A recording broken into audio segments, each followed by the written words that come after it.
Good morning दोस्तों। आपका हमारे यूट्यूब चैनल एस्टडी स्टूडियो में बहुत बहुत स्वागत है। आज का हमारा टॉपिक है SSC MTS previous year question 2022।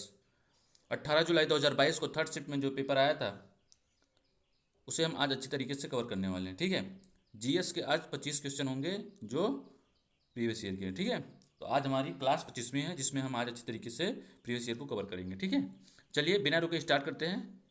यदि आप हमारे चैनल पर नए हैं तो चैनल को सब्सक्राइब करिए, दोस्तों में शेयर करिए। यदि लेक्चर अच्छा लगे तो लाइक करना बिल्कुल नहीं भूलिएगा। ठीक है, आपसे यही रिक्वेस्ट है। ठीक है, आपकी एक लाइक और एक शेयर से बहुत उत्साह बढ़ता है। ठीक है, चलिए आगे देख लेते हैं अपना टॉपिक बिना टाइम बर्बाद किए हुए। चलिए पहला क्वेश्चन देख लेते हैं। एक प्रसिद्ध वैज्ञानिक ने देखा कि हरे रंग की फफूंद जीवाणुओं के वृद्धि को रोकती है। क्या हुआ? हरे रंग की फफूंद। वैज्ञानिक का नाम बताइए और इस अवलोकन ने किस खोज को जन्म दिया। समझिए, हम आपको बताते हैं, आप ध्यान से सुनिए थोड़ा सा। ये देख रहे हैं पहला, अलेक्जेंडर फ्लेमिंग। क्या? Alexander Fleming. अलेक्जेंडर फ्लेमिंग नाम के एक वैज्ञानिक थे। इन्होंने क्या किया, देखिए आप कहीं बैठे रहिए, चलिए हम देख लेते हैं पहले। देखिए ये हमारा देख रहे हैं, ये क्या है? फफूद। ये फफूद है कि नहीं है? देखिए क्या हुआ, इन्होंने देखो ये बैठे रहे हैं, भाई खाली बैठे होंगे तो इन्होंने देखा कि क्या है, हरे रंग के फफूद।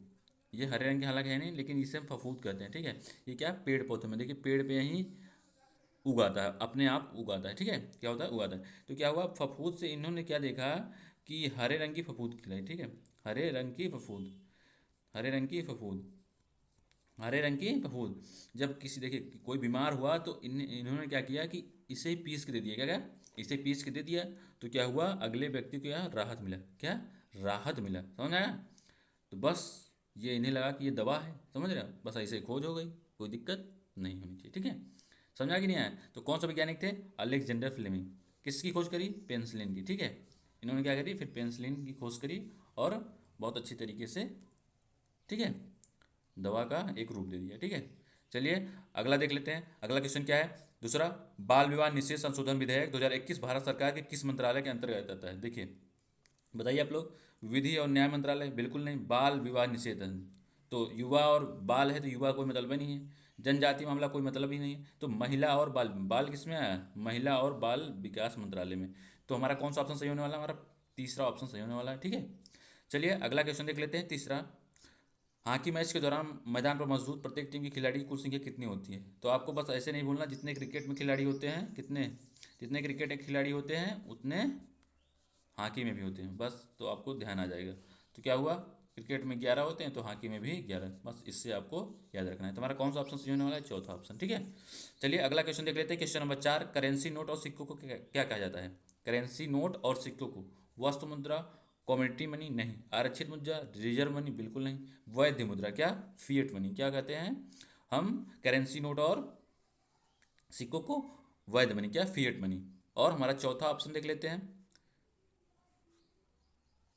धातु मुद्रा क्या, धातु मुद्रा। तो हमारा कौन सा ऑप्शन सही है? धातु मुद्रा नहीं कहते हैं, कहते हैं हम क्या, सिर्फ वैध मुद्रा, फिएट मनी। समझ में आ गया? तो तीसरा ऑप्शन सही है।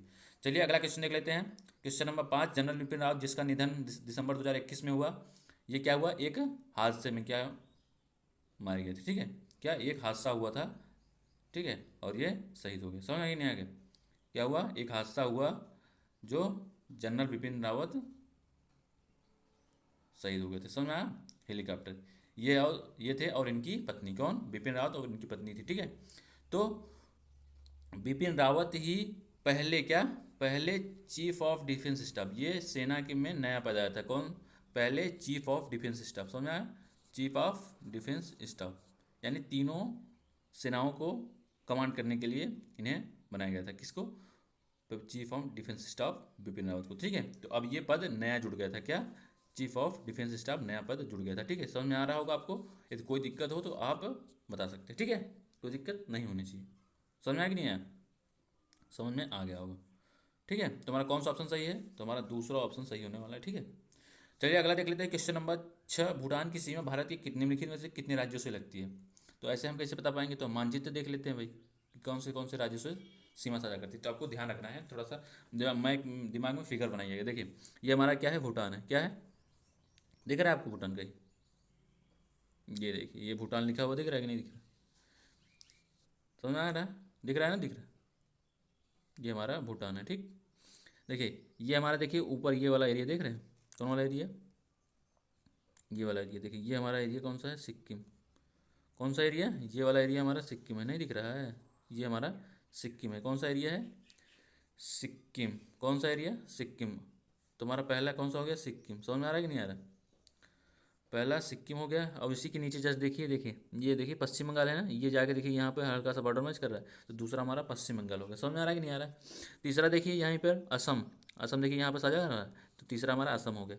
चौथा देखिए अरुणाचल प्रदेश, कौन सा, अरुणाचल प्रदेश। समझ में आ गया। तो चार राज्य भूटान से सीमा साझा करते हैं। तो चलिए हम देख लेते हैं क्वेश्चन में चार राज्य कौन, इसमें कौन थे।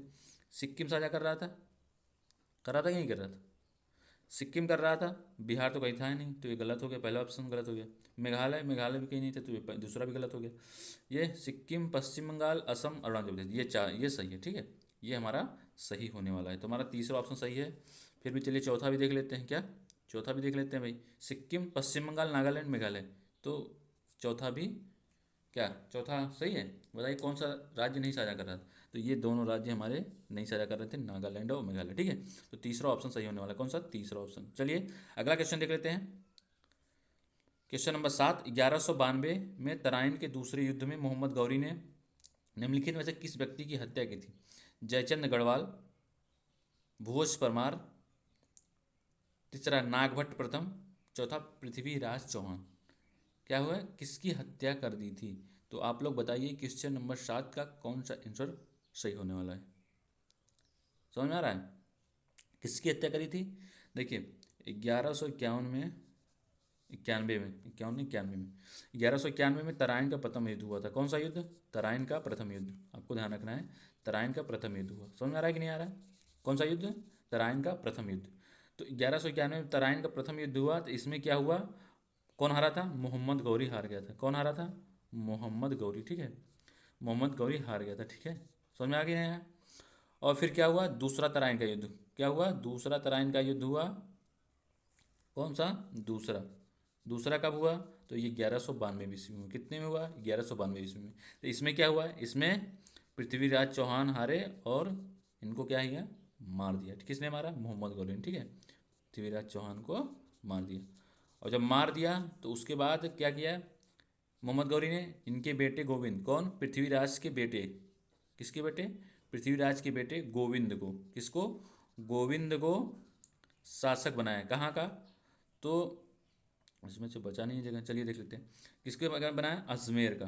क्या, अजमेर का शासक बनाया। समझ रहे, हमें अजमेर का शासक अपने गुलामी में, समझ रहे हैं, क्या अपने गुलामी में अजमेर का शासक बनाया, किसको, गोविंद को। समझ में आ गया, यहाँ तक आपको क्लियर हुआ होगा। चलिए आगे देख लेते हैं। क्वेश्चन नंबर 8, भारत में गरीबी रेखा का अनुमान आमतौर पर कितने वर्ष में नमूना संरक्षण करके लगाया जाता है। तो आपको बताना है कितने वर्षों में नमूना संरक्षण करके लगाया जाता है। तो देखिए पहला 10 वर्ष में, बिल्कुल नहीं, वर्ष में 2 बार नहीं, प्रत्येक 5 वर्ष में, प्रत्येक 6 वर्ष में। तो हमारा तीसरा ऑप्शन सही होने वाला है, प्रत्येक 5 वर्ष में गरीबी का अनुमान लगाया जाता है। ठीक है, सर्वेक्षण करके। और एक चीज़ और आपको ध्यान रखना है, ये देख रहे हैं क्वेश्चन नंबर 8 का पहला, ये देख रहे हैं, ये क्या है, 10 वर्ष, प्रत्येक 10 में क्या होता है, आप लोग बताइए। प्रत्येक 10 वर्ष में हमारा जनगणना होती है। क्या भारत में जनगणना कितने वर्ष में होती है, प्रत्येक 10 वर्ष में। पिछली बार कब जनगणना हुई, 2011 में। कब होनी थी, 2021 में। समझ रहे हैं, लेकिन क्यों नहीं हो पाई, क्योंकि कोरोना था। ठीक है, कोरोना के कारण 2021 में नहीं हो पाई, 2022 में भी नहीं हो पाया। अब आगे जब होगा तो देखा जाएगा। ठीक है, समझ में आ गया होगा यहाँ तक। चलिए आगे देख लेते हैं। अगला क्वेश्चन क्या है, क्वेश्चन नंबर 9, खुल्लम खुल्ला नामक पुस्तक इनमें से किसकी आत्मकथा है। कौन सी, खुल्लम खुल्ला, अमिताभ बच्चन, शत्रुघ्न सिन्हा, ऋषि कपूर, शशि कपूर। तुम्हारा कौन सा ऑप्शन सही है, हमारा चौ नहीं तीसरा, कौन सा, तीसरा ऑप्शन सही होने वाला, ऋषि कपूर। क्या, ऋषि कपूर की आत्मकथा है जो है खुल्लम खुल्ला। कौन सा, खुल्लम खुल्ला। ठीक है, चलिए अगला क्वेश्चन देख लेते हैं। क्वेश्चन नंबर 10, निम्नलिखित में से कौन भारत की बौद्ध वास्तुकला का नायाब नमूना है। देखिए बरहूत स्तूप, देखिए नहीं है, पूछा है ना, नहीं है, तो बरहूत स्तूप है। अजंता की गुफा में भी बौद्ध वास्तुकला के स्वरूप मिले हैं, समझे, प्रमाण मिला है। पातालेश्वर की गुफा, ये हमारा गलत है, यहाँ नहीं मिला है। और सांची स्तूप तो बौद्ध स्थल है ही, ये बहुत ही फेमस स्थल है। ठीक है, ये कहाँ पे है, तो मध्य प्रदेश में। कहाँ पे है, मध्य प्रदेश में, आपको ध्यान रखना है। अजंता की गुफा कहाँ है, मुंबई में, यानी महाराष्ट्र में, मुंबई नहीं महाराष्ट्र। कहाँ, एलोरा में। ठीक है, आपको कोई दिक्कत नहीं होना चाहिए। ठीक है, चलिए अगला देख लेते हैं क्वेश्चन नंबर 11। एशियाई शेर निम्नलिखित में से किस वन में पाए जाते हैं? तो एशियाई शेर आपके बहुत फेमस है।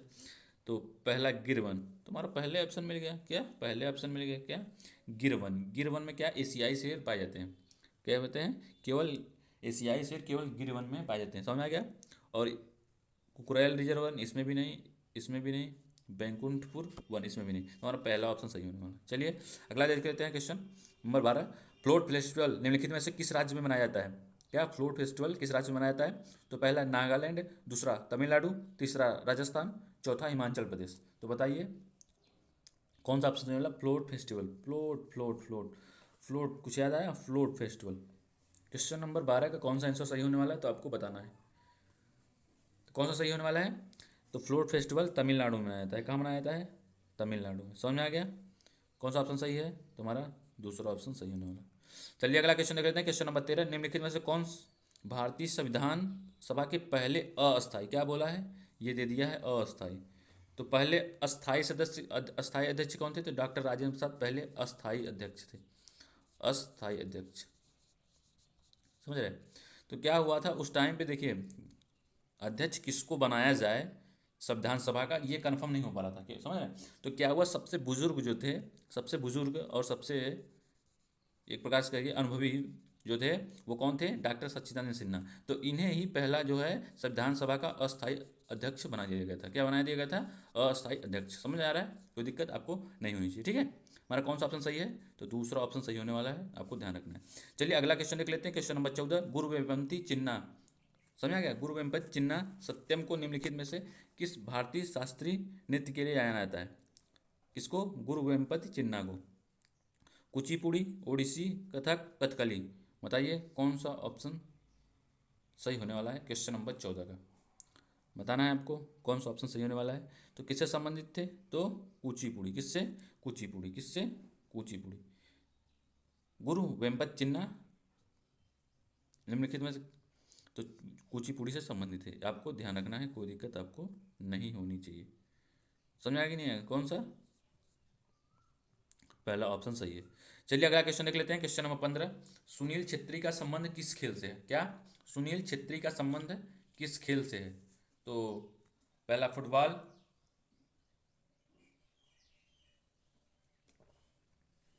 दूसरा क्रिकेट, तीसरा टेनिस, चौथा हॉकी। बताइए कौन सा ऑप्शन सही होने वाला है?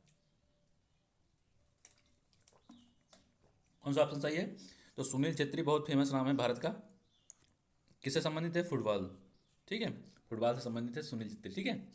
चलिए अगला क्वेश्चन देख लेते हैं। अगला क्वेश्चन क्या है? Question number 16। मुस्लिम लीग ने किस किस दिन को प्रत्यक्ष कार्यवाही दिवस के रूप में मनाया? तो भैया किस दिन को मनाया? 10 अगस्त 1946 को, 14 अगस्त 1946 को, 16 अगस्त 1946 को, 12 अगस्त 1946 को। बताइए आप लोग क्वेश्चन नंबर 16 का कौन सा आंसर सही होने वाला है, आपको बताना है। तो कौन सा सही है क्वेश्चन नंबर 16 का आंसर? तो 16 अगस्त 1946। किस कब? 16 अगस्त 1946 को कार्यवाही दिवस के रूप में, प्रत्यक्ष कार्यवाही दिवस के रूप में मनाया था मुस्लिम लीग ने, ठीक है। चलिए अगला देख लेते हैं। Question number 17। निम्नलिखित में से भारत का पहला 6 लेन वाला एक्सप्रेस वे? तो यमुना एक्सप्रेस वे, तो ये तो अभी बना है। ग्रांड ट्रक रोड ये नहीं बना था, ये क्या है? 4 लेन था, समझ रहे हैं? ये अब इसका निर्माण अभी चल रहा है, ठीक है, पुनर्निर्माण। तो हमारा कौन सा ऑप्शन सही है बताना है आपको।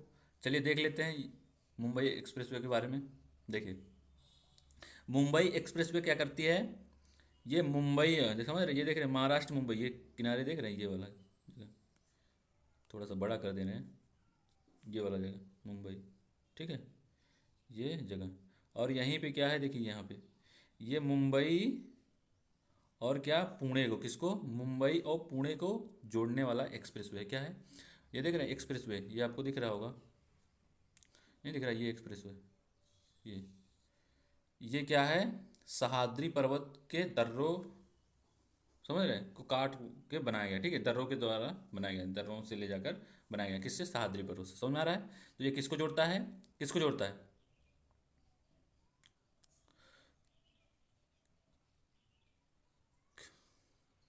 किसको जोड़ता है ये? तो आपको ध्यान रखना है किसको जोड़ता है। ये मुंबई और पुणे को, किसको? मुंबई और पुणे को जोड़ता है, समझ में आ गया, मुंबई और पुणे को जोड़ता है, समझ में आ गया। और ये क्या है, पहला 6 लेन, कौन सा 6 लेन हाईवे, क्या है, एक्सप्रेस वे, ठीक है। चलिए, तुम्हारा कौन सा ऑप्शन सही है, तो पहला ऑप्शन सही होने वाला है, ये आपको ध्यान रखना है, ठीक है।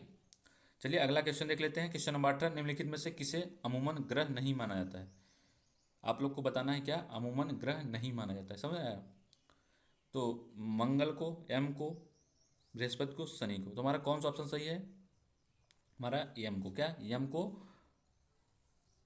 ग्रह अब नहीं माना जाता, पहले माना जाता था। तो चलिए हम इसके थोड़ा तथ्य के बारे में जान लेते हैं, समझ में आया कि नहीं आया, क्या है इसके तथ्य के बारे में जानते हैं। देखिए, ये इसे पहले क्या कहते हैं, ग्रह मानते थे, क्या इसे खगोल वैज्ञानिक क्या है, पहले ग्रह मानते थे, किसको, किसको मानते थे, खगोल वैज्ञानिक प्लूटो को पहले ग्रह मानते थे, लेकिन अब नहीं मानते। देखिए 2003 और 4 में क्या हुआ, देखिए 2003-4 में एक सर्वेक्षण में हुआ, तो क्या हुआ कि हरमऊ माके समझ रहे हैं, हरमऊ माके ये दो सेम सेम क्या हुआ, जैसे कि प्लूटो से, समझिए प्लूटो के समान ही, प्लूटो से थोड़ा छोटे थे, ये क्या हुआ प्राप्त होते हैं, ठीक है, हरमऊ माके समझ रहे हैं। और 2005 में फिर सर्वेक्षण हुआ, तो समझ रहे हैं, तो एक और प्राप्त हुआ क्या, एकदम सेम, इससे थोड़ा सा बड़ा था, क्या इससे प्लूटो से थोड़ा सा बड़ा था, तो क्या नाम था उसका, एरिस। ये क्या होते हैं, तीन तीन प्राप्त होते हैं, समझ आएगा। तो जब तीन प्राप्त हुए, तो इन्होंने देखा कि सेम क्या है, प्लूटो के आकृति के हैं। और क्या है, प्लूटो की एक खासियत थी, क्या थी, एक खासियत थी कि ये अपने ग्रह में, जैसे कि देखिए ये हमारा सूर्य हो गया, तो मान ले इसको चक्कर लगाना है कहाँ पे, इसके, ये हमारा क्या होगा उसका पथ, लेकिन ये पथ पे चक्कर न लगा के कहीं ऐसे चला जा रहा है, समझ रहे हैं, समझ रहे हैं, कहीं ऐसे चला जा रहा है, ऐसे चक्कर लगाने लग रहा है, समझ रहे हैं, उल्टा सीधा। तो क्या हुआ, इसे देखे कि भाई ये भी तीन है, या फिर हम इनको तीन, क्या है, ये जो तीन हमारे प्राप्त हुए हैं, इन्हें क्या करें हम, या फिर ग्रह में शामिल करें, क्या करें, इन्हें हम ग्रहों में शामिल करें, हरमऊ माके इरिस को। या फिर क्या करते हैं, इन्होंने एक दिमाग, इनके आइडिया आया कि क्या करते हैं इसे हम, इसे इन्होंने क्या दे दिया, इन चारों को बौना ग्रह का नाम दे दिया, और ग्रह की श्रेणी से हटा दिया, क्या किया, 13 दिसंबर 13 दिसंबर 2006 को प्लूटो को हटा दिया, किससे, ग्रह की श्रेणी से, किसको, प्लूटो को, ठीक है, प्लूटो को ग्रह की श्रेणी से हटा दिया गया, ठीक है। आपको यहाँ तक कोई दिक्कत नहीं हुई होगी, आपको यहाँ तक कोई दिक्कत नहीं हुई होगी, ठीक है। तो क्या हुआ था देखिए, और इसका प्लूटो का आकृति देखिए, समझ रहे हैं, ये पृथ्वी का क्या है, पृथ्वी का उपग्रह चंद्रमा है, तो चंद्रमा के 1/3 भाग है, समझ रहे हैं, चंद्रमा के 1/3 भाग है। और बुध से कितना, बुध का लगभग आधे से अधिक है, क्या है, आधे से थोड़ा सा, मान ले आधे से कम ही समझिए, क्या बुध के आधे से कम है, और चंद्रमा के 1/3 है, तो समझ रहे। तो इसका सब पूरा कंक्लूजन निकाल करके इन्होंने क्या किया, तो इसे ग्रह की श्रेणी से हटा दिया, क्या किया, ग्रह की श्रेणी से हटा दिया, किसको, किसको हटाया, प्लूटो को, ठीक है, प्लूटो को ग्रह की श्रेणी से हटा दिया, ये आपको ध्यान रखना है, ठीक है, पूछे जाते हैं। चलिए अगला क्वेश्चन देख लेते हैं। क्वेश्चन नंबर 19, लच्छू महाराज भारत के किस शास्त्रीय नृत्य से संबंधित है, क्या लच्छू महाराज भारत के किस शास्त्रीय नृत्य से संबंधित है, सत्रिया, भरतनाट्यम, कथक, मणिपुर, बताइए कौन सा ऑप्शन सही होने वाला है, किससे संबंधित है, लच्छू महाराज, कौन, लच्छू महाराज, आपको बताना है किससे संबंधित थे लच्छू महाराज, तो कथक से, किससे, लच्छू महाराज कथक नृत्य करते थे, ठीक है। तीसरा ऑप्शन सही होने वाला, आपको ध्यान रखना है, ठीक है। चलिए अगला देखते हैं। क्वेश्चन नंबर 20, एथेनोइक एसिड, क्या एथेनोइक एसिड के रूप में जाना जाता है भाई, acetic acid, nitric acid, formic acid, sulphuric acid, तो चलिए हम देख लेते हैं, क्या करते हैं, हम देख लेते हैं, समझ आया कि नहीं आया, समझिए। एथेनोइक एसिड का क्या होता है, फार्मूला बताइए आप लोग, तो होता है CH3COOH, यही ना होता है, एक ओ ज़्यादा लिख गया, COOH, समझ में आ गया। तो एथेनोइक एसिड से हम आप लोग नाम कर पढ़ेंगे, एक दो एथेनो, COOH से ओइक एसिड, तो क्या ये हमारा एथेनोइक एसिड। इससे ही आप लोग देखेंगे, इसी सूत्र को हम क्या कहते हैं, इसे ही हम कहते हैं एस्टिक एसिड, ये आपको, आप लोग देखे होंगे कहीं अगर लिखा होगा, ठीक है। तो क्या कहते हैं इसे हम, एस्टिक अम्ल, समझ में आ रहा है, आपको ध्यान रखना है। तो एस्टिक अम्ल सिरके में क्या रहता है, एस्टिक एसिड, क्या रहता है, एस्टिक एसिड, ठीक है, आपको ध्यान रखना है। तुम्हारा इसमें कौन सा ऑप्शन सही है, पहला, ठीक है, पहला ऑप्शन सही होने वाला है। फार्मिक एसिड किस में पाया जाता है, फार्मिक एसिड, चींटी के डंके में कौन सा एसिड पाया जाता है, चींटी के डंक में तो फार्मिक एसिड पाया जाता है। समझ आ गया क्या? चींटी के डंक में, ठीक है। और सल्फ्यूरिक अम्ल का सूत्र क्या होता है? H2SO4, ठीक है। और एस्टिक अम्ल का तो हमने कर ही लिया है। और नाइट्रिक अम्ल का क्या होता है यौगिक सूत्र? HNO3, क्या है? HNO3 नाइट्रिक अम्ल, ठीक है। आपको ध्यान रखना है। चलिए अगला देख लेते हैं, क्वेश्चन नंबर 21। पादप कोशिकाओं में डैश डैश मुख्य रूप से ऐसे कोशिकाएं होते हैं जिन्हें स्टार्च, तेल और प्रोटीन कणिकाओं जैसे पदार्थ जमा होते हैं। तो आप लोग को ये बताना है कि जिसमें क्या होता है, स्टार्च, तेल और प्रोटीन कणिका जैसे पदार्थ जमा होते हैं, तो वो कौन सा होता है? तो आपको पढ़े होंगे ल्यूकोप्लास्ट। क्या? ल्यूकोप्लास्ट जो है, इसमें स्टार्च, तेल और प्रोटीन कणिकाओं जैसे पदार्थ जमा होते हैं, ठीक है। पहला ऑप्शन सही होने वाला है, आपको ध्यान रखना है। चलिए अगला देखते हैं, क्वेश्चन नंबर 22। भारत के राष्ट्रपति द्वारा राज्यसभा के लिए कितने सदस्य मनोनीत किए जाते हैं? तो राज्यसभा के लिए 12 सदस्य मनोनीत किए जाते हैं, जिसमें क्या होता है, 2 एंग्लो इंडियन होते हैं। कौन? 2 एंग्लो इंडियन। एंग्लो इंडियन का मतलब क्या होता है? एंग्लो इंडियन का मतलब क्या होता है कि जिनके माता पिता कोई एक भारतीय हो। क्या? जिनके माता पिता, समझ रहे? या फिर दोनों हो, या फिर जिनके माता या फिर पिता भारतीय होने चाहिए, तो इसे हम क्या कहते हैं? Anglo Indian. क्या कहते हैं इसे? एंग्लो इंडियन, ठीक है। आपको ध्यान रखना है। चलिए अगला देख लेते हैं, क्वेश्चन नंबर 23। सिंधु घाटी सभ्यता में निम्नलिखित में से किस स्थल में एक बंदरगाह पाया गया? तो कौन सा स्थल था? तो आपको सबसे ये तो आपको पता होना चाहिए, क्या? लोथल था, जहाँ से क्या होता था? व्यापार होता था। आपको ध्यान रखना है, इसके दरवाजे जो थे क्या करते थे? मेन रोड पे खुलते थे। जैसे ही भाई मेन सड़क पे खुलना तभी तो है, समझा? क्या करते थे? मुख्य सड़क पर खुलते थे। इसके दरवाजे क्या? मुख्य सड़क पर खुलते थे। कालीबंगा से क्या मिला था? जूते हुए खेत मिले थे। क्या? जूते हुए खेत मिले थे। आपको ध्यान रखना है, ठीक है। चलिए अगला देख लेते हैं, क्वेश्चन नंबर 24। पंडित रविशंकर ने कितने ग्रैमी पुरस्कार प्राप्त किए? तो पंडित रविशंकर ने, बताइए आप लोग, 3, 2, 4, 6 कितने ग्रैमी पुरस्कार प्राप्त किए? तो कितने? 4 ग्रैमी पुरस्कार प्राप्त किए। हमारा तीसरा ऑप्शन सही होने वाला, ठीक है। चलिए अगला क्वेश्चन देख लेते हैं। अगला क्वेश्चन क्या है हमारा? Question number 25। सहायक संधि के बारे में निम्नलिखित में से कौन सा कथन गलत है? तो सबसे पहले हम सहायक संधि के बारे में जान ही लेते हैं, तो आपको पता ही चल जाएगा कि कौन सा ऑप्शन गलत होने वाला है, ठीक है। कोई दिक्कत आपको नहीं होनी चाहिए, ठीक है। तो सहायक संधि कब हुई थी? सहायक संधि हुई कब थी, आप लोग बताइए। तो सहायक संधि हुई थी कब? लॉर्ड वेलेस्ली के काल में। किसके? लॉर्ड वेलेस्ली के काल में। किसके? लॉर्ड वेलेस्ली के काल में। कब हुई थी? तो 1798 से 1805 ईस्वी। समझ में आ रहा है? कोई दिक्कत आपको नहीं होनी चाहिए, ठीक है।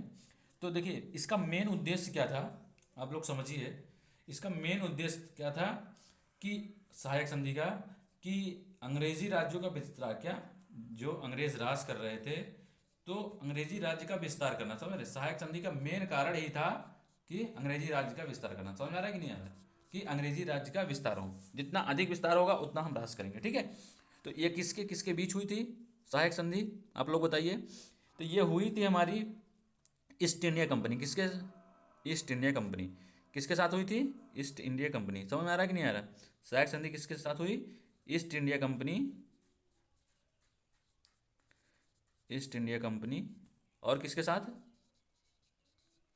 और भारतीय रियासत, जितने भी भारतीय रियासत थे राजा, समझ में आ रहा है कि नहीं, उनके साथ हुई थी। क्या हुई थी?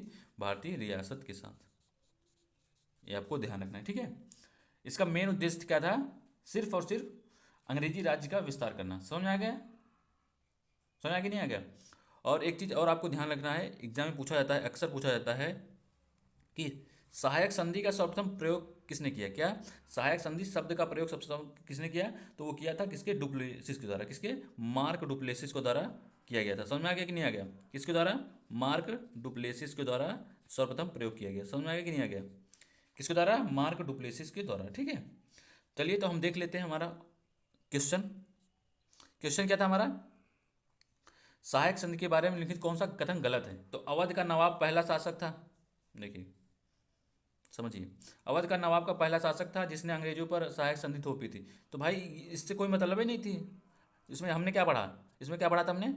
कि मेन उद्देश्य था उनका अंग्रेजों का कि साम्राज्य बढ़ा हो, क्या हो? अंग्रेजों का साम्राज्य विस्तार हो। तो ये हमारा पहला ऑप्शन गलत हो गया। यदि भारतीय शासक भुगतान करने के लिए विफल रहे तो उनके क्षेत्र का एक हिस्सा, इसमें कोई चर्चा ही नहीं है। अभी हमने देखा कोई चर्चा है नहीं है, आप ही लोग बताइएगा। भारतीय शासकों को अपनी स्वतंत्र सेना रखने की अनुमति नहीं थी। क्या थी? ये वाला हमारा ऑप्शन सही है। क्या है? भारतीय शासक जो थे उनके ये इसमें लिखा गया है कि स्वयं की सेना नहीं रह सकते, समझ आ गया। और चौथा क्या है, भारतीय शासकों को सहायक बलों के लिए भुगतान करना पड़ा, ऐसा कुछ नहीं है। हमारा कौन सा ऑप्शन सही होने वाला है, तो कौन सा ऑप्शन सही है, तीसरा ऑप्शन सही होने वाला है कि भारतीय शासकों को अपनी स्वतंत्र सेना रखने की अनुमति नहीं थी। ठीक है, ये स्वतंत्र सेना रखेंगे तो भाई आपस में क्या होगा, अंग्रेज राज्य विस्तार कर पाएंगे, क्योंकि भाई कोई भी होगा, आप किसी को दबाइएगा तो वो विरोध कब तक सहेगा, कभी ना कभी विरोध करेगा, क्योंकि उनके पास खुद की सेना रहेगी तो विरोध करने में आसानी रहेगी। समझ आ रहा है कि नहीं आ रहा है? इसी वजह से अंग्रेजों ने क्या किया था, भारतीय शासकों को, समझ आ रहा है कि नहीं आ रहा? ठीक है, चलिए आज के लिए बस इतना ही। हमारा प्रीवियस ईयर का क्वेश्चन बहुत अच्छी तरीके से कवर हुआ होगा, आपको जितने भी फैक्ट थे आपको बताए गए। ठीक है, चलिए आज के लिए बस इतना ही, फिर मिलते हैं नेक्स्ट लेक्चर में। यदि आपको लेक्चर अच्छा लग रहा है तो आप लोग वीडियो को लाइक शेयर और सब्सक्राइब बढ़ाते रहिए। ठीक है, आपको ऐसे ही वीआईपी कंटेंट मिलने वाला है। ठीक है, बाय बाय, जय हिंद।